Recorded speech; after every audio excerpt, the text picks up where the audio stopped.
உனது நலனை விரும்புகின்ற நான் உனக்கு நன்மையை மட்டும்தான் செய்வேன் என்பதில் நீ உறுதியான நம்பிக்கையோடு இரு. கவலையே படாதே, நான் இருக்கின்றேன்.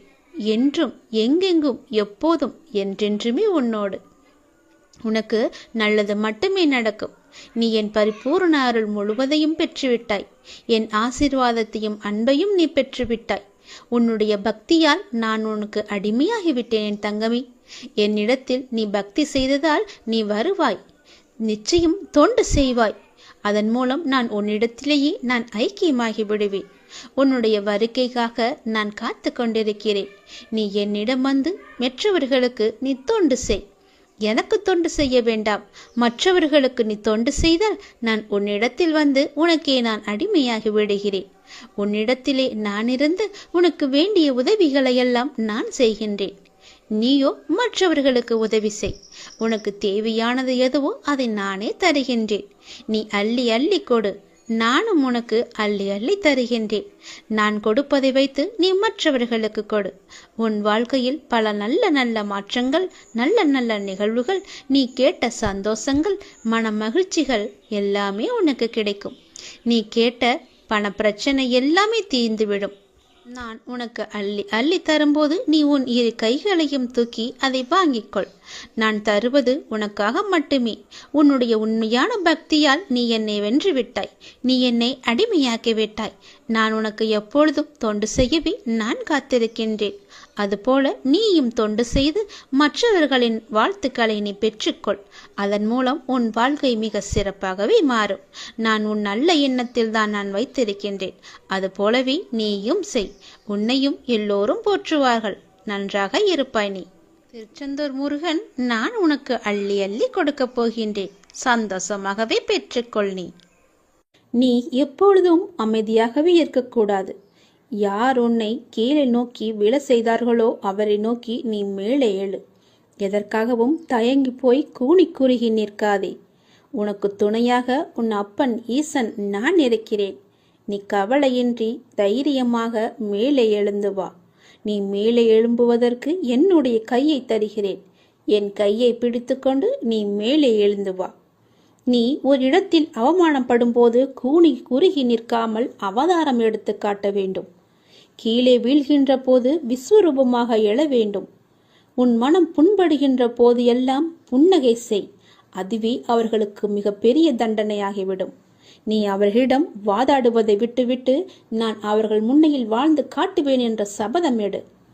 நீ அன்பிற்காக ஏங்கி தவிக்கும் ஒரு இதயத்தை எந்த நிலையிலுமே அலட்சியப்படுத்தாதே. உன்னுடைய அன்பிற்காக ஏங்கி தவிக்கும் பல பேர் இருக்கின்றனர். உன்னை உயிராய் நினைக்கும் உறவு உன்னை விட்டு போகப் போகிறது. அதனால் உன்னுடைய கோபத்தை நீ விட்டுவிடு. அலட்சியப்படுத்தாதே அவர்களை. ஏனெனில் அதனை விட இவ்வுலகில் பெரிய பாவம் எதுவுமே இல்லை. உன்னை நம்பி வந்த உறவு அது. ஒருவனிடம் தர்ம சிந்தனை இருக்கும் பொழுது அந்த தர்மமே அவன் எதிர்காலத்தை பார்த்து கொள்ளும். ஏனென்றால் ஒரு மனிதன் என்ன பிரார்த்தனை செய்தாலும், எத்தனை மந்திரங்கள் உரியேற்றினாலும், எத்தனை அபிஷேகங்கள் யாகங்கள் செய்தாலும் கூட அவனிடம் உதவும் குணம் இல்லை என்றால் இறையருளை பெற முடியாது. ஒரு மனிதன் இறையருளை பெற வேண்டுமென்றால், ஏன் இறை நம்பிக்கை இல்லாவிட்டாலும் கூட பரவாயில்லை, தர்ம குணமும் பிறருக்கு உதவும் குணமும் இருந்துவிட்டால் போதும். இவன் இறைவனை தேடி போக வேண்டியதில்லை. அந்த இறைவனை இவரை தேடி வந்து விடுவார். இவன் இல்லம் நோக்கி வந்து விடுவார். எவன் அதிக அளவு தர்மம் செய்கிறானோ அவனிடம் இறையே வந்து கையேந்தும். அந்த அளவுக்கு தானத்திற்கு அவ்வளவு ஒரு மகிமை. பக்தினி, நீ இப்போது ஏன் குழம்பி போயிருக்கிறாய்? உனக்கு என்ன வர வேண்டும்? உனக்கு ஆரோக்கியம், பொருளாதாரம், மன நிம்மதி எதுவாக இருந்தாலும் என்னிடம் கேள். நான் உனக்கு தருகிறேன். நீ யாரிடமும் போய் கையேந்த வேண்டாம். நீ கவலைப்படாதே. யாரிடமும் கையேந்தும் நிலைப்படி நான் உன்னை வைக்க மாட்டேன். உன்னுடைய எல்லா பிரச்சனைகளுமே நான் தீர்த்து விடுகிறேன். என்னை நம்பு. என்னை முழுவதுமாக நம்பு. ஒரு முறையாவது, தினமும் ஒரு முறையாவது என்னுடைய பெயரை சொல்லி என்னை கூப்பிடு. உன் குழப்பங்களுக்கு எல்லாவற்றிற்குமே நான் விடை தருகிறேன். உனக்கு என்ன வர வேண்டும் கேள். நான் உனக்கு தருகிறேன். எடுத்துக்கொள். சந்தோஷமாக வாழு. எல்லாவற்றையுமே சிவனிடம் ஒப்படைத்து விடுங்கள். ஓம் நமச்சிவாய என்ற மந்திரமே உன்னுடைய வாழ்வின் தந்திரம் என்பதை மறந்து விடாதே. முதலில் கஷ்டத்தை வெளியே சொல்லாதே. நீ காலனை தேடிச் செல்லாதே. கவலைகளை மனதில் கொள்ளாதே. கற்பத்தில் உயிரை கொள்ளாதே. கண்டதை உணவாக உண்ணாதே. கண்டவர்கள் மனதை கில்லாதே. காசுக்காக தன் மானத்தை இழக்காதே. கலங்கி யாரிடமும் நிற்காதே. கள்ளமுள்ளோரை கண்டு திரும்பாதே. கற்பனையில் மூழ்கி ஏங்காதே. கால் போன போக்கிலே போகாதே. கர்மத்தை கையில் ஏந்தாதே. காலம் கடந்து பெருமூச்சு வாங்காதே. கடவுள் மீது ஒருபோதும் பழி போடாதே. நான் சொல்வது எல்லாம் விளங்குகிறதா? உன்னுடைய கஷ்டத்தை முதலில் நீ வெளியே சொல்லக்கூடாது. காலனை தேடி செல்லக்கூடாது.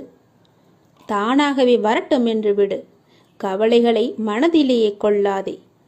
கற்பத்திலேயே ஒரு உயிரை கொல்லக்கூடாது. அது மிக பெரிய பாவம். கண்டதையும் உணவாக உண்ணாதே. உன்னுடைய வயிற்றுக்கு எது பொருந்துமோ அதை மட்டுமே உண்ணு. கண்டவர்கள் மனதை கில்லாதே. அடுத்தவர்களுடைய மனதை புண்படுத்தாதே. காசுக்காக உன்னுடைய தன்மானத்தை நீ இழக்கக்கூடாது. தன்மானம் முக்கியம். நீ யாரிடமும் போய் கலங்கி நிற்காதே. எனக்கு யாரும் இல்லை என்று சொல்லாதே. கள்ளமுள்ளோரை கண்டு திரும்பாதே. அதாவது வஞ்சக எண்ணம் உள்ளோரை கண்டால் நீ உடனே திரும்பி வந்துவிடு. அவர்கள் முகத்தை கூட பார்க்காதே. கற்பனையிலேயே மூழ்கி ஏங்காதே. பேராசைப்படக்கூடாது என்கிறார். கால் போன போக்கிலே போகாதே. எங்கு வேண்டுமானாலும் போகலாம். கால் போன போக்கில் போனால் செல்ற இடம் கூட தெரியாது. கர்மத்தை கையில் ஏந்தாதே. நல்லதை மட்டுமே செய். உன் கர்மா எல்லாமே அழிந்துவிடும். காலம் கடந்து பெருமூச்சு வாங்காதே. நேரம் உள்ள போதே தூற்றிக்கொள். நேரம் போனால் பிறகு கிடைக்காது. நேரம் மிக அற்புதமானது. திரும்பி வராது. கடவுள் மீது ஒருபோதும் பழி போடாதே. யான் கேட்டு என் கடவுள் எனக்கு செய்யவில்லை என்று அவரை நீ திட்டாதே. அவருக்கு தெரியும் உனக்கு எப்போது எப்படி செய்ய வேண்டும் என்று. கடவுளுக்கு தெரியும். அவருக்கு தெரியாமலையா நீ வந்தாய்? கடவுள் மீது ஒருபோதுமே பழி போடும் எண்ணத்தை விட்டுவிடு. அவன் அப்பா எல்லாவற்றையுமே பார்த்து கொள்வார் என்ற நம்பிக்கையோடு இரு. நீ நினைத்த செயல் விரைவிலேயே என் ஆசையுடன் நடக்கப் போகிறது. உன்னை சரியான நேரத்தில் நான் கரம் குழித்து இழுத்து வந்து விட்டேன். நீ பயப்படாதே.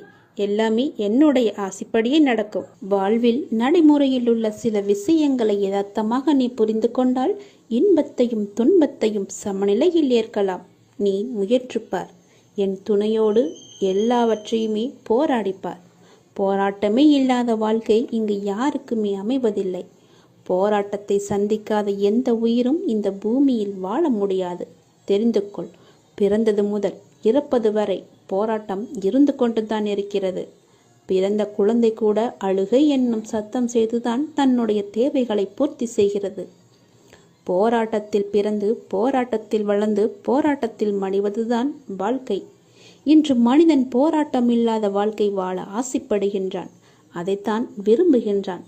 வாழ்க்கையில் தங்கள் குறிக்கோளை நிலைநிறுத்திக் கொள்ள ஒவ்வொரு மனிதனும் இவ்வுலகில் போராட வேண்டியிருக்கிறது. பூந்தோட்டத்தில் ஒவ்வொரு நாளும் புது புது மலர்கள் பூப்பதுண்டு.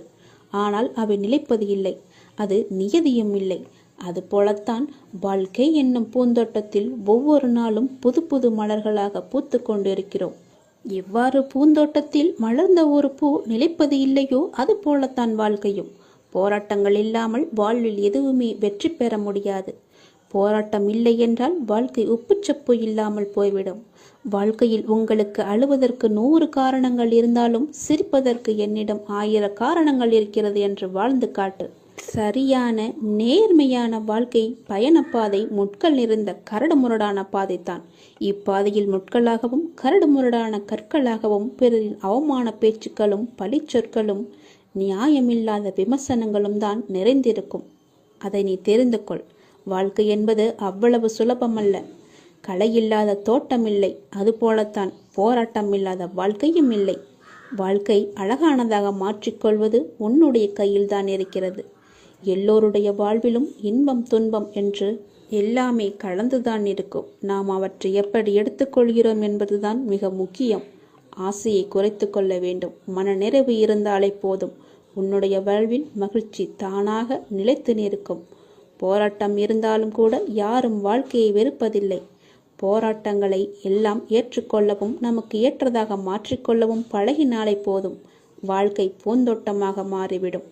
உங்களின் வாழ்வில் நல்லது நடக்க வேண்டுமென்றால் நான் சொல்வதை பின்பற்றுங்கள். நீங்கள் எப்படிப்பட்ட பாதையில் பயணம் செய்தாலும் உங்கள் நற்சிந்தனையாலும் நற்செயல்களாலும் மலரும் புதிய பயனுள்ள மலர்களால் பாதையை நிரப்புங்கள். உங்கள் வாழ்வு இனிதாக அமையும். நீங்கள் வாழ வாருங்கள். என்னுடைய ஆசையுடன் நீங்கள் போராட்டத்தில் குதிக்க தயாராக இருங்கள். என் துணை உனக்கு உண்டு. வாழும் ஒவ்வொரு நிமிடமும் இறை சிந்தனையுடன் இருங்கள். இறை சிந்தனை உள்ள பொழுது விழிப்புணர்வுடன் ஒவ்வொரு செயலையுமே நன்றாக துல்லியமாக எந்த குறையும் இல்லாமல் செய்ய முடியும். விழிப்புணர்வுடன் நீங்கள் செய்யும் எந்த செயலும் தவறாவதற்கு வாய்ப்பே கிடையாது. விழிப்புணர்வுடன் செய்யும் செயல்கள் நிச்சயம் ஒரு நாள் வெற்றியை தரும். உங்களுக்கு கிடைக்கும் வெற்றிக்கும் தோல்விக்கும் நிச்சயமாக ஒரு காரணம் இருக்கும். இரண்டையும் ஒன்றாக எடுத்துக்கொள்ள நீங்கள் முயற்சி செய்யுங்கள். வெற்றிக்காக மட்டும் செயல்களை செய்யக்கூடாது. ஒவ்வொரு செயலையும் இறைவனுக்காக நீங்கள் செய்யுங்கள். உங்களை படைத்த கடவுளுக்காக செய்யுங்கள். எந்த ஒரு எதிர்பலனையும் பார்க்காமல் எதிர்பாராமல் எதிர்பார்ப்புகள் இன்றி நீங்கள் செய்யும் ஒவ்வொரு செயலுமே அந்த இறைவனை போய் சேரும்.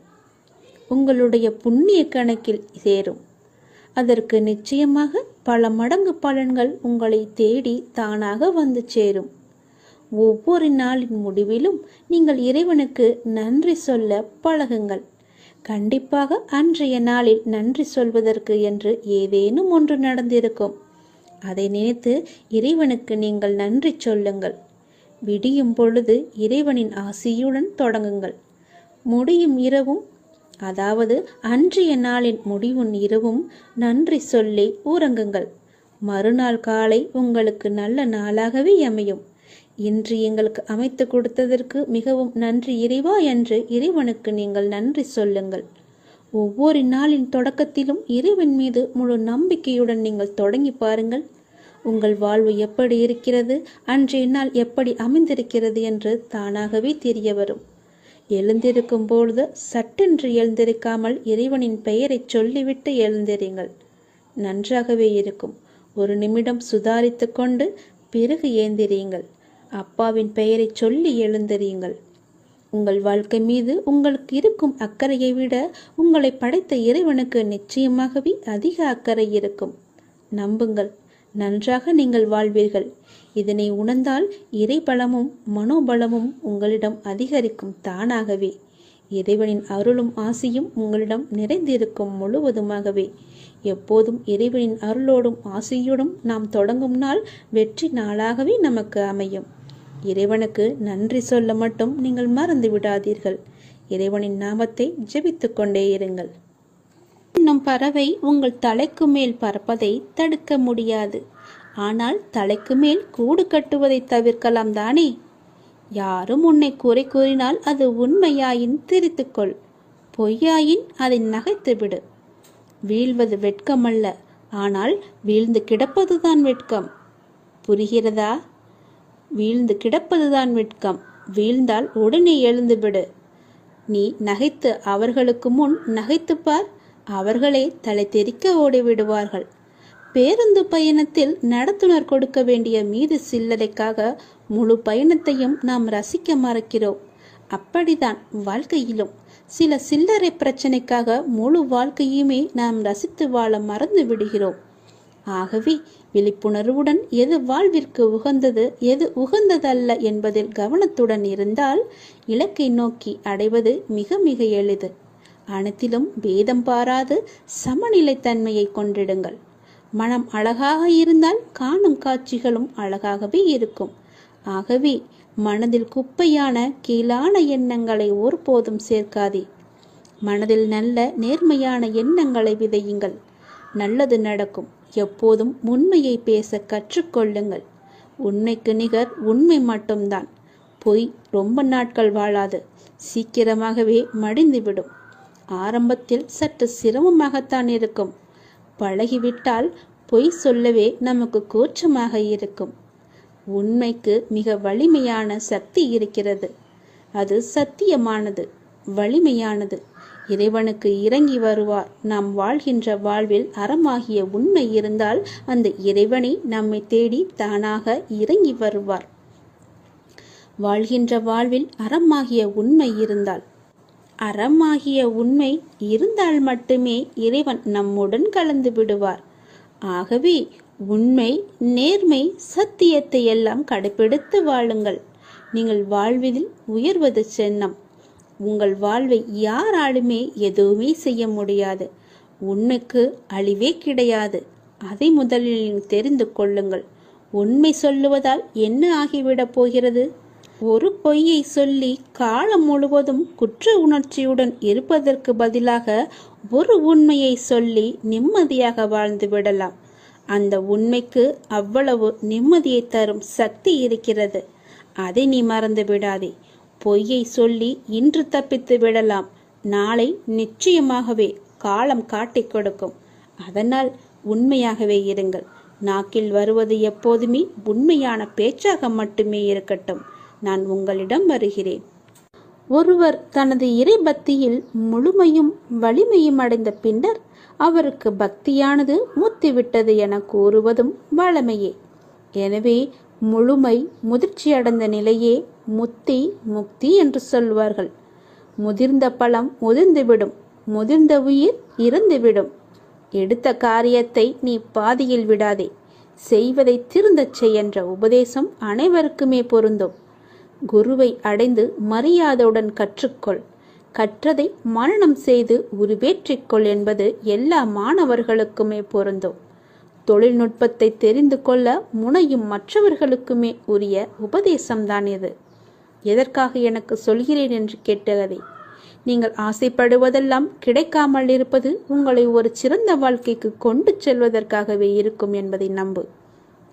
முடிந்தவரை உங்கள் வேலையை நீங்கள் சிறப்பாக செய்து விடுங்கள். யாரிடமும் உங்கள் வேலையை ஒப்படைக்காதீர்கள். உங்களுக்கு கிடைக்க வேண்டிய அங்கீகாரம் தானாகவே கிடைக்கும். நேரத்தையும் வாய்ப்பையும் ஒருபோதுமே வீணடிக்காதே. அந்த தவறுக்கு எந்த காரியம் செய்தாலும் பரிகாரமாகாது. போன நேரமும் திரும்ப வராது. யாருக்காகவும் நேரம் காத்திருக்காது. பொறுத்துக்கொள். நீங்கள் செய்யும் ஒவ்வொரு நல்ல காரியமும் அதற்கான நன்மைகளை காலம் கடந்தாவது அழைத்து கொண்டு உங்களிடம் வந்து சேர்க்கும். வெற்றி என்ற முகத்துடன் உங்களிடம் வந்து சேரும்.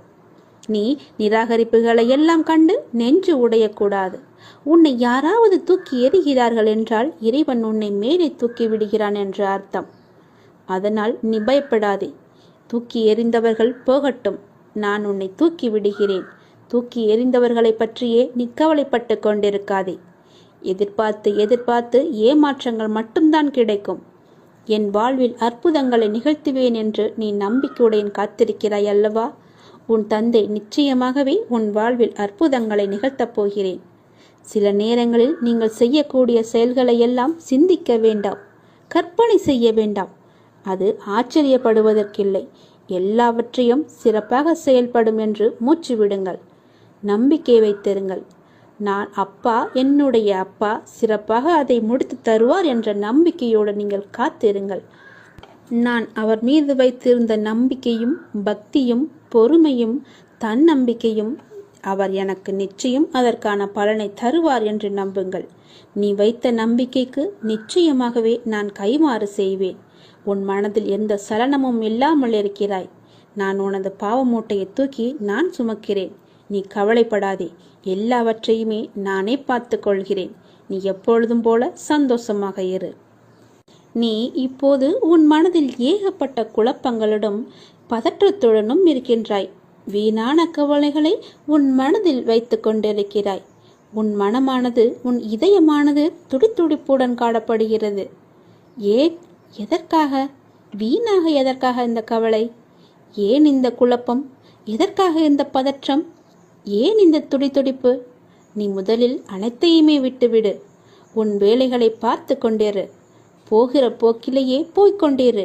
எதையும் நீ தூக்கி சுமந்து கொண்டிருக்காதே. அதை முதலில் மறப்பதற்கு என்ன செய்ய வேண்டுமோ அதை செய். உன்னுடைய மனம் அதிலேயே லயித்து இல்லாமல் வேறு பக்கம் திருப்பு. அப்போதுதான் அவற்றை பற்றி எண்ணம் உன் மனதில் இழுக்காமல் இருக்கும். நான் உனக்காக அவதரித்தவன். நான் இருக்கும்போது எதற்காக நீ கவலைப்படுகிறாய்? உன்னை நல்லபடியாக உயர்த்த உனக்காக பாடுபட்டு கொண்டு நான் இங்கே இருக்கிறேன். தயவு செய்து நான் உன்னுடன் இருப்பதை நீ உணர்ந்து கொள். நான் வருவதற்கு முன்பும் வந்ததற்கு பிறகும் நடந்து கொண்டிருப்பதை நீ உணர்ந்து கொள். நான் வருவதற்கு முன்பு என்ன செய்து கொண்டிருந்தாய், நான் வந்த பிறகு எப்படியெல்லாம் உன்னுடைய பிரச்சனைகள் தீர்ந்தன என்று கொஞ்சம் திரும்பிப்பார். உன்னை எப்படி நான் கைவிடுவேன் என்று ஒரு நொடியில் நீ நினைத்து விட்டாய்? உன் அப்பா உன்னை பார்த்து கொள்ள மாட்டேனா? உன்னை அவ்வளோ சீக்கிரம் விட்டு விடுவேன் என்று நினைக்கிறாயா? உன்னை அனைத்து திசைகளிலிருந்தும் பாதுகாத்து கொண்டிருக்கிறேன். நான் இருக்கும் இடத்தில் எவரையுமே நெருங்க விட மாட்டேன். நான் உனக்குள்ளே நீக்கமர நிறைந்திருக்கிறேன். என் கண் பார்வை உன் மீது விழுந்து கொண்டிருக்கும் போது எந்த கெடுதலும் வந்து உன்னை துன்புறுத்திவிட முடியாது. தெரிந்து கொள், எந்த துன்பமும் உன் அருகில் கூட வர பயப்படும். நான் இருக்கிறேன், நீ பயப்படாதே. உனக்கு வரும் பிரச்சனைகள் எல்லாமே சிறு சிறுவையதான். பயப்படாதே. பெரிதாக ஒன்றையும் நான் கொடுக்க மாட்டேன். கொஞ்சமாவது உனக்கு பக்குவம் வேண்டும் என்பதற்காகத்தான் இதையெல்லாம் கொடுத்தேன். சின்ன பிரச்சனையை பெரிதாக பார்க்காதே. மனதில் போட்டு குழப்பத்தை ஏற்படுத்தாதே. உன்னை நீயே பதற்றப்பட வைக்காதே. வீணான கவலைப்பட்டு உன் உடம்பை நீ வீணடிக்காதே. உன் இதயம் சீராக துடிக்க வேண்டும். அப்பொழுதுதான் நீயும் நன்றாக இருப்பாய். எப்படி என் வேண்டுகோள்கள் அனைத்தையும் இப்படி நிறைவேறியது என விரைவிலேயே நீ ஆச்சரியப்பட போடுகிறாய். கவலைப்படாதே குழந்தையே. என் கண்ணிலிருந்து வரும் அருள் கதிரால் நீ பாதுகாக்கப்படுகிறாய். அதனால் நீ கவலையை விடு. என்னுடைய கண்ணின் ஒளி உன் மீது இருக்கிறது. என் பார்வை முழுவதுமாகவே உன் மீது மட்டும்தான் இருக்கிறது. என்னை மீறி எதுவுமே உனக்கு நடக்காது. பயப்படாமல் தைரியமாக இரு. சந்தோஷமாகவே வைத்துக்கொள். உன்னை தேடி ஒரு நல்ல செய்தி விரைவிலேயே வரும். உன்னுடைய உள்ளமும் இல்லமும் மகிழ்ச்சி அடையும். இந்த அப்பாவின் வாக்கு தவறுவதே கிடையாது. ஐயனே, கண் திறந்து பாரப்பா. வாழ்வின் ஒவ்வொரு கணமும் உன்னையே நினைக்கின்றேன். என் கால்கள் உங்களுடன் நடக்க வந்தது. என் கண்கள் உன்னை காணவே கிடைத்தது. இந்த பிறவியிலேயே உனக்காக உண்டானது. இறைவா, என் உடலில் ஒரு சொட்டு உதிரம் இருக்கும் வரையிலும் உன்னை காணும் வரம் வேண்டும். அருள் புரிவாய் அப்பாவே. ஆபத் பாந்தவனே, இன்பம் தருபவனே, ஈகை அளிப்பவனே, ஓல்வினையை அளிப்பவனே, நீங்களே எங்களை பார்த்து கொள்ளுங்கள் அப்பா என்று அவரிடம் நீங்கள் சரணடைந்து விடுங்கள். நான் ஒவ்வொரு மனிதனிடமும் பேசிக்கொண்டிருக்கிறேன். அவர்கள்தான் என்னை அறிந்து கொள்ள முடியாமல் தவித்துக் கொண்டிருக்கின்றனர். எப்பொழுதுமே பேசிக்கொண்டேதான் இருப்பேன். நான் யாரிடம் பேசினேன் என்பது அல்ல கேள்வி. யார் யாரெல்லாம் நான் பேசியதை கவனித்தார்கள் என்பதுதான் என்னுடைய கேள்வி. நீங்கள் என் பேச்சை கவனித்தீர்களா? இல்லை, இந்த காதில் வாங்கி அந்த காதில் விட்டீர்களா என்று நீங்களே கொஞ்சம் யோசித்து பாருங்கள். என் பேச்சை கேட்டிருந்தால் இப்படி இன்று இது ஆகியிருக்காது. உங்களோடு தொடர்பு கொள்ள இந்த பரந்த அண்டம், இந்த பிரபஞ்சம் முழுவதுமே நான் இயங்கிக் கொண்டிருக்கிறேன். ஆகவே இனிமேலாவது நான் பேசுவதை கவனமாக கேளுங்கள். போகிற போக்கில் நீங்கள் போக வேண்டாம். வாழ்க்கையில் கவலைகள் நிரம்பி துவண்டுவிடும் தருணத்தில் உன்னுடன் யாரும் இல்லையே என நினைத்து நீ கலங்காதே. யார் இல்லாவிட்டாலும் என்ன, உன்னை படைத்த உன் சிவன் சாய்ராம் உன்னுடன் இருக்கிறான் என்பதை நினைத்து நீ மகிழ்ச்சி கொள். பிச்சை எடுக்கும் நிலை வந்தாலும் சிவனையும் சாய்ராம் என நினை. நீ எப்போது வேண்டுமானாலும் வாழ்வில் நிச்சயமாகவே உயரலாம். நல்லதையே நினைத்துப்பார், நல்லதையே செய்து பார். உங்கள் வாழ்க்கையில் நல்ல திசையை நோக்கி செல்லவில்லை, நல்ல திசை என் கண்களுக்கு புலப்படவில்லை என்றால் நீங்கள் செய்ய வேண்டியது ஒன்றுதான். உங்கள் இரு கண்களையும் இறுக்கமாக மூடிக்கொண்டு அப்பாவின் பெயரை சொல்லுங்கள். நீங்கள் என் கையை பிடிக்கும்போது எதுவுமே தவறாக நடக்காது. கண்களை மூடி எனக்கு முன்னால் அமர்ந்து என்னுடைய நாமத்தை சொல்லிக்கொண்டே வாருங்கள். உங்களுக்கு துணையாக நான் உன் கையை பிடித்து அழைத்து கொண்டு போவது உங்களுக்கு தெரியும். நீ எதை நோக்கி நீ பயணப்பட வேண்டும் என்று நினைக்கிறாயோ அதை நோக்கி நானே என் கையை பிடித்து அழைத்து கொண்டு செல்வேன். நீ கவலைப்படாமல் இரு. இனிமேல் உனக்கு எல்லாமே ஏற்றமாகத்தான் இருக்கப் போகிறது. நான் உன் கையை இறுக்கமாகவே பிடித்துக் கொள்கிறேன். நீ என்னை விட்டு விடாதே. நீயும் என்னை இறுக்க பிடித்துக்கொள். உனக்கு துணை நான் தான். வாழ்வில் உனக்கான தேடல் நிச்சயம் கிடைக்கும். அதற்காக உன்னுடனே நான் துணை நிற்பேன். நீ எதற்குமே கலங்காதே. உன் தேடல் எதுவோ அதை நோக்கி நீ பயணப்பட்டு கொண்டே இரு. என் துணை நிச்சயமாக உனக்கு இருக்கும். உன் கண்ணில் வடியும் கண்ணீரை துடைக்க நானே வருவேன். நானே உனக்கு துணையாக இருப்பேன். நீங்கள் சற்று திரும்பி பாருங்கள். உங்களை கஷ்டப்படுத்திய நாட்கள் எல்லாம் கற்றுக் கொடுத்த நாட்கள் என்று உங்களுக்கே தெரிய வரும். அத்தகைய அனுபவங்களை சேகரித்து வையுங்கள். இனி வரும் நாட்களில் எச்சரிக்கையோடு செயல்பட அதுவே உங்களுக்கு உதவியாக இருக்கும். கவலைப்படுவதற்கு காரணங்களை தேடாமல் ஒவ்வொரு நிகழ்விலும் உள்ள யதார்த்தத்தை எண்ணி மகிழ்ச்சியாக இருக்க பழகிக் கொள்ளுங்கள். எந்த சூழ்நிலையிலும் முயற்சியை மட்டும் கைவிடாதீர்கள். விதியின் பயனில்லை என்றாலும் முயற்சியின் பலன் கட்டாயம் உண்டு. காலில் மிகச்சிறிய முள் குத்தி இருந்தால் கூட எவ்வாறு விரைவாக ஓட முடியாதோ அதே போல உங்கள் மனதில் சிறிய சிறிய பிரச்சனைகள் உங்கள் செயல்பாட்டு திறனை பாதித்தால் நீங்கள் பெரிய வாய்ப்புகளை உரிய தருணத்தில் சரியான முறையில் பயன்படுத்தி வெற்றி காண முடியாது. எனவே சிறு பிரச்சனைகளுக்கு முக்கியத்துவம் தராமல் அப்பிரச்சனைகளுக்கு உடனுக்குடன் தீர்வு கண்டு நமது மனதை மிகவும் அமைதியான முறையில் வைத்துக்கொள்வது நமக்கு விரைவிலேயே வெற்றியை ஈட்டித் தரும். வாழ்க்கை முடிவற்ற சாத்தியங்கள் நிறைந்தது. நன்மைகளை அறுவடை செய்ய சரியான நேரத்தில் சரியானதை செய்யுங்கள். கடும் உழைப்பு என்பது ஒரு சந்தோஷம். அதை செய்து கொண்டே இருக்க வேண்டும். வெகு நிச்சயமாய் ஏதோ ஒரு கணத்தில் அந்த கிரீடத்தை தலையில் வைக்கும். அந்த கணம் யாருக்கும் கிரீடம் என்று தெரியாது. ஆனால் உழைப்பவர்களுக்கு கிரீடம் நிச்சயமாகவே உண்டு. ஒருபோதும் உழைப்பவர் தோற்று போக மாட்டார். உழைப்பவருக்கே உழைப்பின் அருமை தெரியும். ஆகவே உழைப்பதை ஒரு வைராக்கியமாக கொண்டு உழைத்து வெற்றி பெற்று நீங்கள் வாழுங்கள். இந்த அப்பாவின் துணை உங்களுக்கு எப்போதுமே இருக்கும். என் அனுக்கிரகத்தால் இந்த பிறவியில் என்னை நீ ஆராதித்து கொண்டிருக்கிறாய்.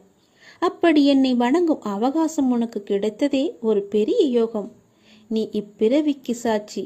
நான் உன் பூர்வ ஜென்மங்கள் அனைத்திற்குமே சாட்சியாக இருப்பேன். நீ எதை பற்றியுமே கவலைப்படாமல் உன்னுடைய இலக்கு எதுவோ அதை நோக்கி நீ பயணப்பட்டு கொண்டே இரு. உன் இலக்கில் எந்த ஒரு கெடுதலும் வராமல் எந்த ஒரு தடையும் வராமல் நான் பார்த்து கொள்கிறேன். இந்த உலகம் என்பது எல்லோருக்குமே சமம்தான். யாரும் இங்கே அனாதைகள் அல்ல. யாரும் இங்கே உற்றார் உணர்வுகள் இல்லாத தனியாக விடப்பட்ட நபர் அல்ல. எல்லோருக்குமே எல்லாமே இருக்கின்றது. யாரும் எதுவும் இல்லாமல் இங்கே இருக்கவில்லை. அவர்களுக்கு துணையாக நான் இருக்கிறேன். இந்த உலகத்தில் உயர்ந்தவர் தாழ்ந்தவர் என்று யாருமே கிடையாது. யாரும் ஏழையும் அல்ல, யாரும் பணக்காரரும் அல்ல. யாரும் உயர்ந்த ஜாதியும் அல்ல, யாரும் தாழ்ந்த ஜாதியும் அல்ல. யாரும் யாரை விடவும் உயர்ந்தவர் என்றோ தாழ்ந்தவர் என்றோ மதிப்பு மிக்கவர் என்றோ அறிவானவர் என்றோ அழகானவர் என்றோ உங்களையும் நீங்கள் மற்றவர்களையும் நினைக்க வேண்டாம். இந்த பூமியில் ஒவ்வொரு மனிதர்களுமே சிறப்புக்குரியவர்தான். அனைவருமே தத்தம் துறைகளில் சிறப்பானவர்களே. வெட்ட வெளியில் உச்சி வெயிலில் வியர்வை சிந்த நிலத்தில் உழைத்து களைப்பவர்கள் ஆணாக இருக்கட்டும் பெண்ணாக இருக்கட்டும் யாவருக்குமே எல்லோருக்குமே உள்ளதை போல் சுயமரியாதை, கோபம், வலி, மகிழ்ச்சி, பசி, உறக்கம், இழிச்சொல்லின் வலி, புறக்கணிப்பின் வலி போன்ற தனி மனித உணர்ச்சிகள் அத்தனையும் அனைவருக்குமே உண்டு. அவர்களும் மனிதர்கள்தான். உண்மையில் உயர்ந்தவர் தாழ்ந்தவர் என்று யாருமே இல்லை. சில வாய்ப்புகள் தான் யார் இந்த பொழுதில் அவசியமானவர் என்பதை நமக்கு புரிய வைக்கிறது. அந்த புரிதலை உணர்ந்து கொள்பவர்கள் மனித நேயத்துடனே நடந்து கொள்வர். மனிதநேயம் கொண்டவர்களாலேயே மக்களை திருப்திப்படுத்தும் சேவையை வழங்க முடியும். அவர்களே மரணித்தாலும் மனிதர்கள் மனங்களில் இடம் பிடித்து எப்போதும் அழியா புகழுடன் இருப்பார்கள். மனிதர்கள் யாராயினும் அவர்கள் அனைவருமே சமம்தான். உயர்ந்தவர் என்றோ தாழ்ந்தவர் என்றோ படித்தவர் என்றோ படிக்காதவர் என்றோ ஏழை என்றோ பணக்காரன் என்றோ கருப்பு என்றோ சிவப்பு என்றோ உயர்ந்த ஜாதி என்றோ தாழ்ந்த ஜாதி என்றோ எந்த இருமே கிடையாது. அப்படிப்பட்ட நிலை நிச்சயமாகவே மாற வேண்டும். சமத்துவம் என்ற நிலை நிலவ வேண்டும் என்றால் மக்கள் மனதில் மாற்றம் ஏற்பட வேண்டும். ஏற்பட்டே ஆக வேண்டும். எனக்கு எல்லோருமே சமம்தான். நான் யாரையும் ஏற்று இரக்கத்தோடு நான் பார்ப்பதே இல்லை. அது நம்மிடமிருந்தே தொடங்குவோம். இனி ஒரு உலகம் புதிதாக அமைப்போம். நிகரான மனிதர்களை மதிப்போம். நாமாக வாழ்வோம். முதலில் மனிதனாக வாழ்வோம். நான் யாரையும் ஏற்றம் இரக்கம் கொண்டு பார்க்காமல் அனைவரையும் சமமாகவே பார்க்கிறேன். எல்லோருமே என்னுடைய குழந்தைகள்தான். நீங்களும் அப்படியே பாருங்கள்.